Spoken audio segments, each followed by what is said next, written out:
সবাইকে ঈদ মোবারক।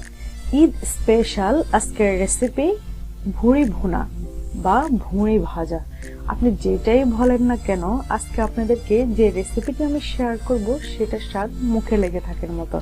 অনেকে অনেক রকম ভাবে ভুড়ি ভুনা খেয়েছেন, কিন্তু আজকে আমি যেইভাবে আপনাদেরকে ভুড়ি ভুনার রেসিপিটি করে দেখাবো সেটার স্বাদ কখনোই ভুলবেন না। আমি অবশ্যই ভুড়ি ভুনাটা বাটা মশলা দিয়ে করব। আর প্রথমে আমাদের যেটা লাগবে সেটা হলো ভুড়ি। আমি এখানে পরিষ্কার করা প্রায় 4 কেজি ভুড়ি নিয়েছি।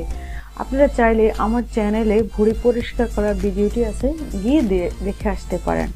এখানে যেটা লাগবে সর্বপ্রথম সেটা হলো তেল, পেঁয়াজ, কাঁচামরিচ দিয়ে আমি এটা বেরেস্তা করে নেব। বেরেস্তা বলতে পেঁয়াজ কাঁচামরিচটা ব্রাউন করে নিলে সেটা ভুড়ি ভাজা বা ভুনার লুকটা খুবই ভালো আসবে। এখানে আমি দিয়ে দিলাম রসুন বাটা, আদা বাটা আর দিয়ে দিব জিরা বাটা। ভিডিওটি ভালো লাগলে অবশ্যই একটা লাইক করে দিন, চ্যানেলটি সাবস্ক্রাইব করে প্রথম থেকে শেষ পর্যন্ত দেখতে থাকুন ভিডিওটি, তাহলে কিছুই বুঝবেন না, স্কিপ করে অবশ্যই দেখবেন না। তারপরে দিয়ে দিব জিরা বাটা। জিরা বাটা দেওয়া হলে আমরা মশলাটাকে একটু ভালো করে কষে নেব বা ভেজে নেব। ভালো করে ভাজলে আপনার তরকারি, আপনার রান্নাটার লুকও জাস্ট ওয়াও আসবে। তো একটু যখন ভাজা ভাজা হয়ে যাবে তখনই আমরা একটু পানি অ্যাড করে দিব। পানি অ্যাড করে আবারও ভালো করে নেড়ে চেড়ে দিব। নেড়ে চেড়ে দিলেই আমরা পরবর্তী স্টেপে চলে যাব।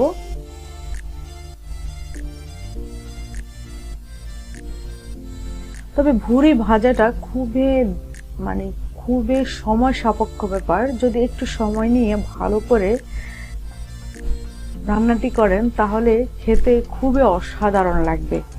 তো এখানে আমি দিয়ে দিলাম লবণ, দিয়ে দিলাম লাল মরিচের গুঁড়ো, হলুদের গুঁড়ো। এগুলা আসলে যখন কোনো মানুষ রান্না করে তখন কিন্তু তাদের একটা আইডিয়া হয়ে যায় যে কোনটাতে কতটুকু লাগবে। এগুলো আসলে মাপার, ওরকম ভাবে মাপার আসলে কিছুই নাই।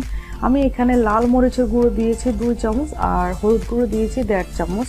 এখানে আমার বট ছিল 4 কেজি বট। অবশ্যই বটের ভিতরে একটু ঝাল দিবেন, ঝাল দিলে বটটা খেতে খুবই ভালো লাগবে। তারপরে ভালো করে কষিয়ে নেব। এখানে একটা টিপস হলো, বট সিদ্ধ হতে অনেক টাইম লাগে। সেই ক্ষেত্রে আপনারা বট থেকে যে পানিটা বের হবে সেই পানি দিয়ে কিন্তু আপনারা বটটা সিদ্ধ করতে পারবেন। ঠিক ভিডিওতে স্ক্রিনে যেভাবে দেখতে পাচ্ছেন আপনারা, এইভাবে আমি বটটাকে ভালো করে মশলা দিয়ে মেখে ঢাকনা দিয়ে ঢেকে চুলাটাকে একদম মিডিয়াম লোতে করে দিব। দিয়ে কিছুক্ষণ পরে পরে এটা আমি ভালো করে উল্টিয়ে দিব। এইভাবে প্রায় আমার বটটা একদম সিদ্ধ হয়ে গেছে। সেক্ষেত্রে আপনার খুব দ্রুত সিদ্ধ হবে। আর যদি আপনি চুলাটা হাই হিট দিয়ে সিদ্ধ করেন সেক্ষেত্রে আপনার পানিটা দ্রুত সিদ্ধ হয়ে যাবে, কিন্তু বটটা সিদ্ধ হবে না। এই টেকনিকটা অবলম্বন করলে অবশ্যই আপনারা খুব দ্রুত বটটা রান্না করতে পারবেন, এখন সাকসেস হবে।